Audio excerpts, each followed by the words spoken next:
صلي وسلم وبارك على سيدنا محمد وعلى اله وصحبه وسلم. فيديو جديد معاكم حبايبي النهارده. زي ما انتم شايفين كده حبايبي، هنعمل مع بعض فيديو النهارده اقتصادي سريع وسهل. هنعمل حواوشي، بحيث صدر فرخه عندك متقطع كده زي ما انت شايفه، وبطاطس وفلفل رومي وحامي لو انت حابه، وبصلتين زي ما انتم شايفه كده.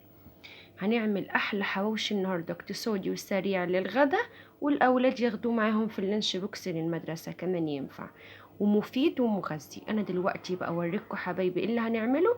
هروح اضربهم في الكبه او تبشريهم بالمبشره على حسب ما انت عايزه، وهرجع لكم تاني اوريهم لكم بعد ما يتبشروا شكلهم ايه، وهنكمله ازاي مع بعض.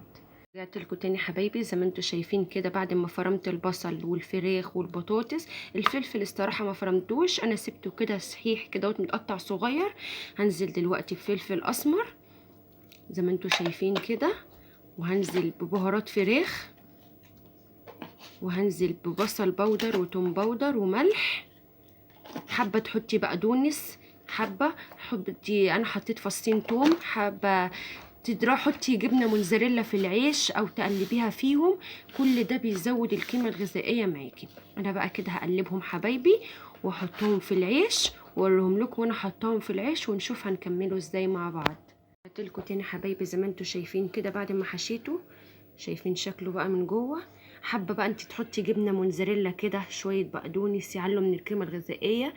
انا بقى كل اللي هعمله هقليه في الزيت. حابه انت بقى تحطيه في الفرن او تحت شوايه براحتك، انا هقليه في الزيت واوريكم شكله النهائي بعد ما يطلع. وان شاء الله يا رب الفيديو يعجبكم النهارده. قلت لكم تاني حبايبي زي ما انتم شايفين كده شكل الحواوشي الجميل الموحوح بقى. شايفين الشكل بقى كده من جوه؟ يا سلام يا سلام، مع قرن الفلفل وشويه خيار مخللين تخلليهم بايدك. يا كلام يا كلام بقى.